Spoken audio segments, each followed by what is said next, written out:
Welcome once again, and thank you for spending a few minutes to join us with an FHN community update. Today it's my pleasure to be joined by Dr. Clarence Parks, and Dr. Parks is a very experienced primary care physician. He's the medical director for our Hospitalist program and also serves as the medical director for our community clinic here in town. Dr. Parks has been on the front lines of the COVID-19 pandemic, working with patients at the direct bedside and also advising other physicians and clinicians on the best way to care for those patients. And we really appreciate Dr. Parks' expertise. He's trained in both internal medicine and also pediatrics, so very well-rounded. And today, Dr. Parks has agreed to share some tips with our community on things that we might do from a prevention standpoint. So once again, thank you for sharing your expertise with our community.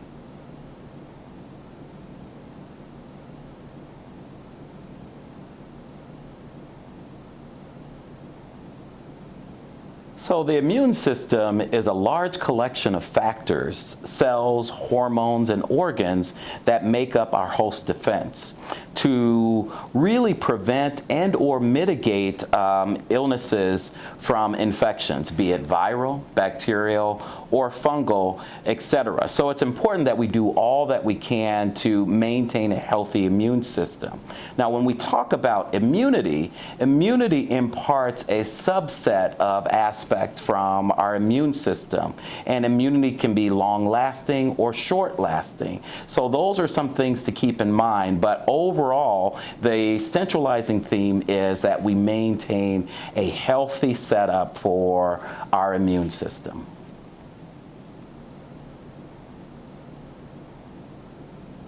So the immune system is an aspect, if you can imagine, a team of fire battalions. Those fire battalions will respond swiftly, and oftentimes they respond to invasions or infections even when we don't know it. Some infections we know about because we have symptoms, other infections that we don't know about it. So it's always important to maintain a healthy immune system and to have that at the base when it comes to COVID, because COVID is one of those viral infections that may be one of those things that we don't know or detect before we become symptomatic.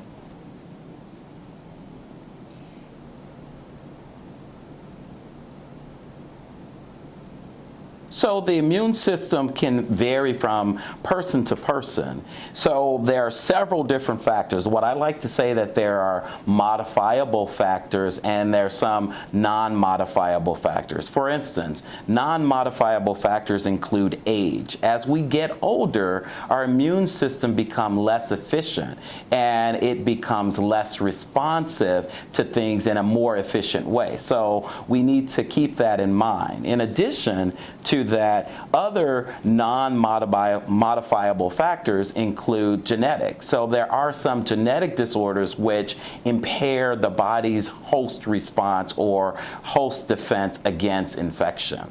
Those are what we call non-modifiable factors.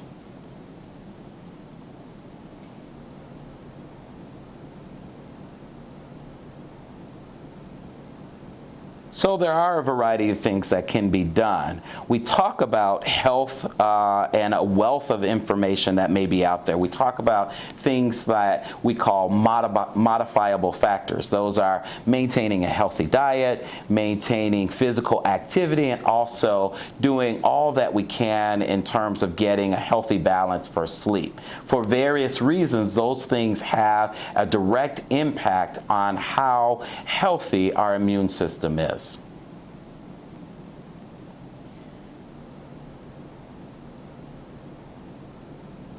So, like any other health information and health things that we talk about, there are things that have a positive impact on the health and well-being of your overall body. Some of those things we recommend that people should cut back on. Things like alcohol, consuming them in moderation is most important. Alcohol not only affects your organ structures, but it tends to also affect systems activity. So one of those big systems systems is the immune system. In addition to that, we often recommend certain things in the diet that can have a negative impact as well. So unhealthy fats that we talk about from red meats and fatty meats are things that we would like to tell people to reduce, as opposed to healthy fats that we can get from vegetables, things like avocados, like that.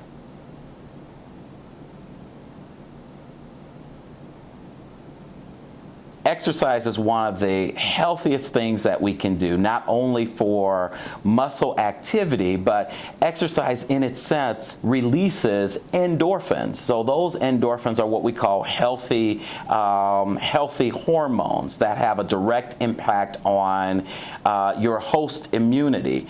In addition to that, there's been some studies that show that exercise actually boosts your antibodies that are produced. T cells and B cells. Those are the main driving forces for our host immune system.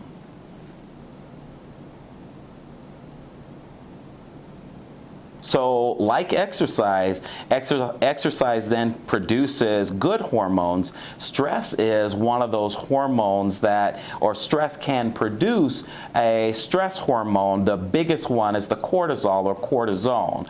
Cortisol tends to impair your host immunity response. It's one of those things that is good for a fight or flight response, but it's not so much for a healthy immune system. The immune system actually is somewhat blunted, and the response is somewhat blunted with stress hormones and stress. You can have stress from physical stress, but most notably we have stress from mental and behavioral health stress. So it's very important that we do all that we can to reduce the stress.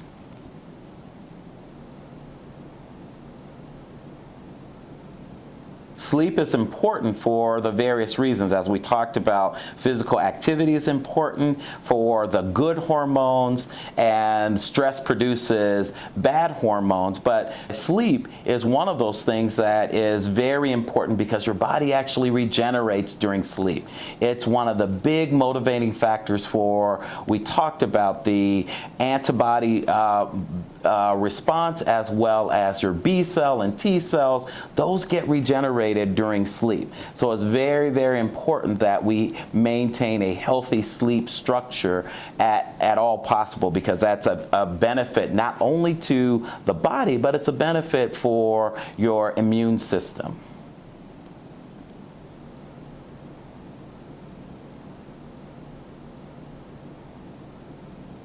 This may be overwhelming, a whole bunch of information about keeping your immune system healthy.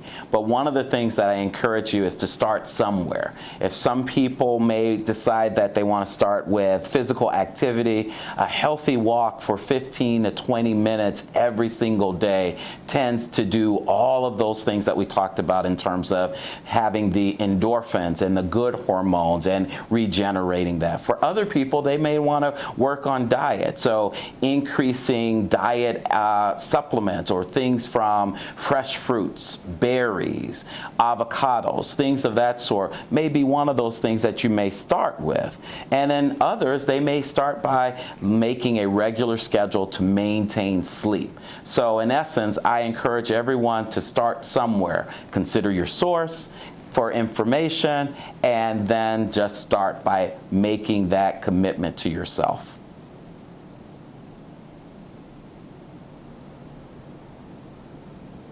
Certainly, we're going to see an increase in cases as large groups start to get together and we have more mass gatherings. The weather is also shifting, which is creating more indoor time as well. It doubles down on the importance of making sure that we're following appropriate precautions of washing our hands, making sure that we've got facial coverings, trying to do that social distancing, and then also making sure that we're not congregating in large groups. We potentially will see this continue into the fall and rise even further.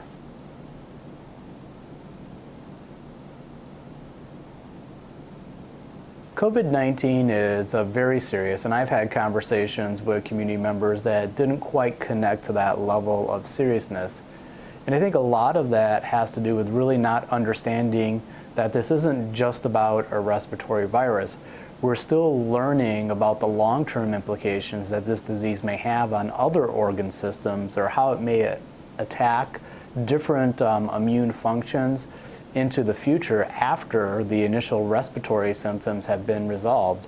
So being a newer disease, there's many things that we're learning about and many things that we still have yet to understand, which make it very serious, especially for vulnerable populations.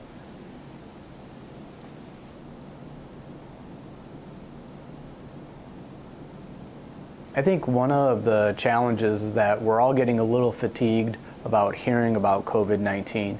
And if we haven't seen it impact somebody that we care about directly, it's one of those out of sight, out of mind topics. We're hearing about the disruption that it's creating in our businesses, throughout our community, and the guidelines that we have to follow. Yet if we're not seeing people that are significantly ill, that are close to us, somebody who is hospitalized, somebody that unfortunately may have passed, or is on a ventilator or in an ICU, it doesn't quite hit home or make that connection. And the reality is that the majority of people will have symptoms that are milder, that wouldn't require that type of care. The concern being is that's not everybody, and some people it will affect dramatically and could be life-threatening. And so without necessarily seeing that happen to somebody that you know or that you're connected to, it's hard to really grasp the full impact of this and why we're taking all of these precautions and why people are talking about it so seriously. So I would attribute it mostly to the out of sight, out of mind phenomenon. But if you have a loved one that is significantly ill from COVID-19 and you see that damage firsthand, it certainly is unfortunately a wake-up call at that time. Hopefully your inactions or actions to prevent that could have helped and didn't contribute to that person becoming ill.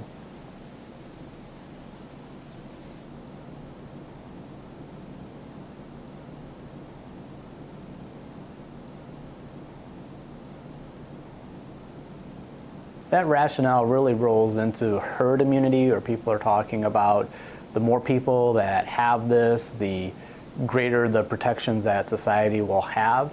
And that potentially has some truth about it, but what's really concerning is that with that type of belief or philosophy about COVID-19 is we're really not addressing our most vulnerable populations.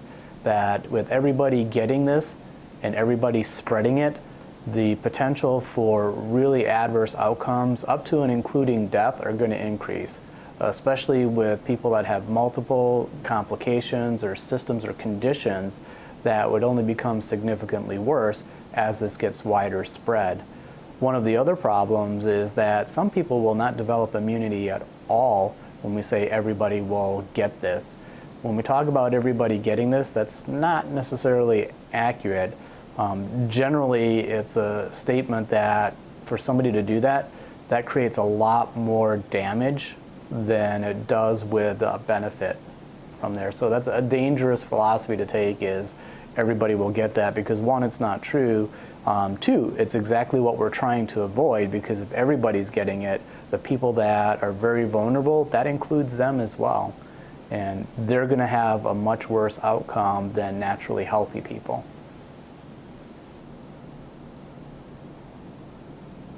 So as we mentioned, herd immunity, it's not anything that's new to the human race, and certainly something that's been around for a long time. For those that are familiar with the smallpox, that's a great example of herd immunity that was instilled in our society by vaccination or mass vaccination.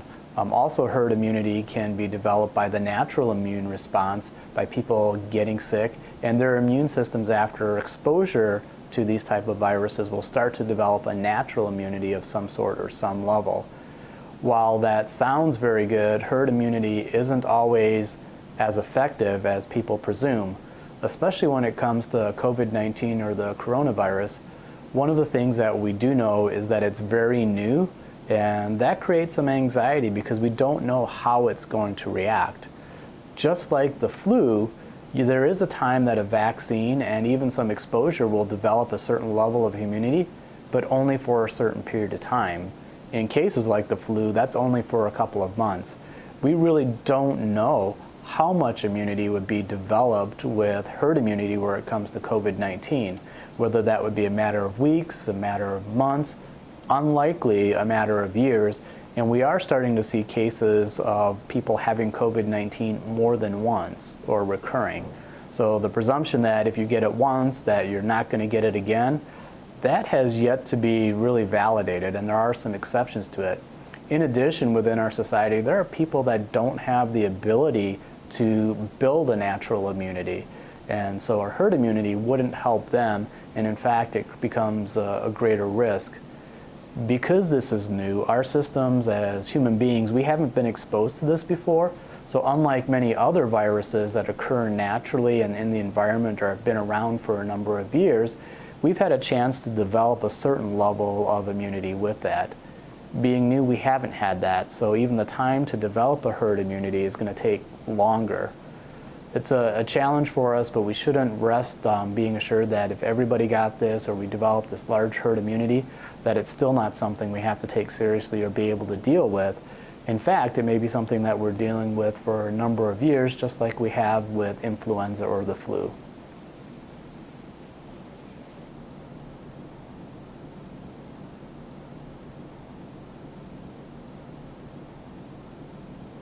I know that there are just many, many talented people that are working on the development of a vaccine, and that as fast as it can possibly go, that's the speed at which it's moving.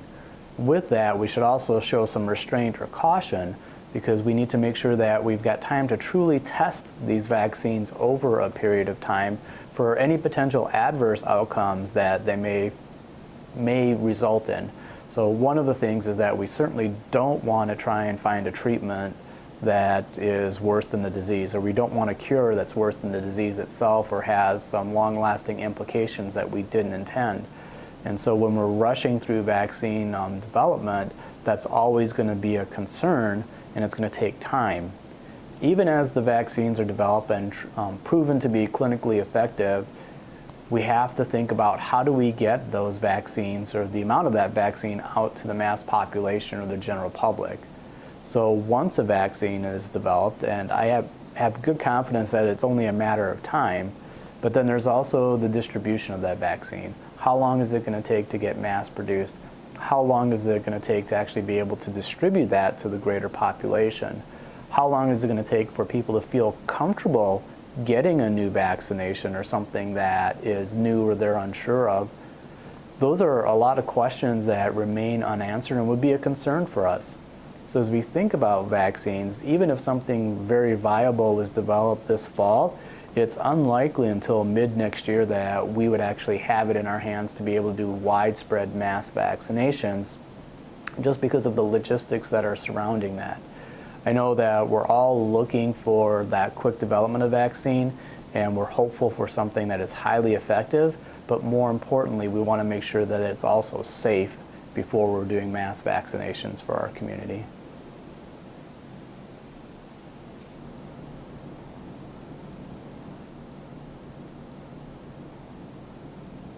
One of the best places to find resources on our drive-through flu clinics that we've done to maximize convenience and also maximize patient safety by cutting down the number of contacts is to be able to go to our website, which is www.fhn.org, and right on the home page there's a link to our influenza or our drive-through flu clinics. You can click on that to get the applicable times, and also many more details about what it is required for getting the flu vaccination and any other questions that you might need to have answered.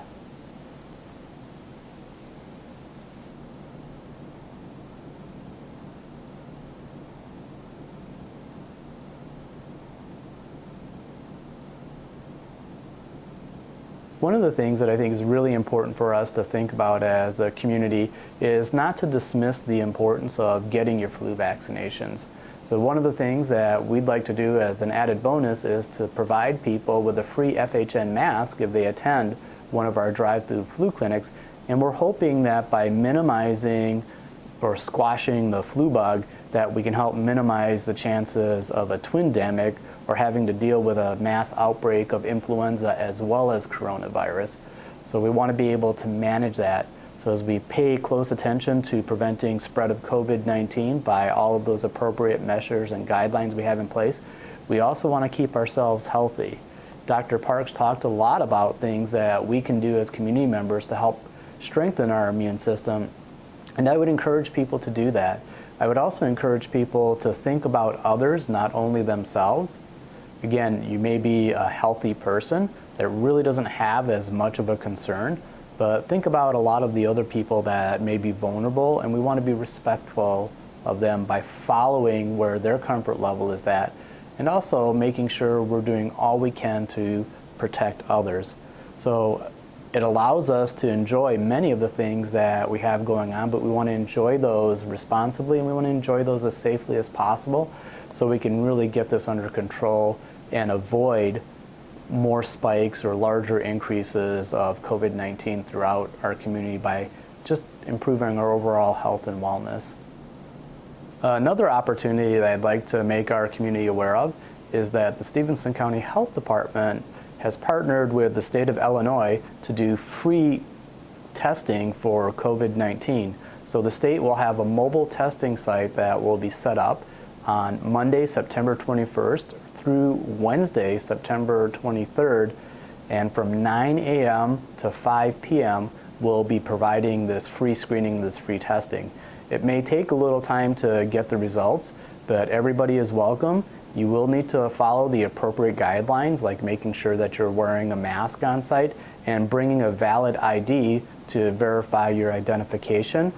And from there, they'll be able to do the testing for you, and you would be notified from the state of Illinois with results of that testing. So something to be able to take advantage of if you're curious about getting tested for COVID-19. In closing, what I'd like to do is to thank each and every one of you for supporting FHN and allowing us to care for you and your families. It's our honor and our privilege. Have a great rest of your week.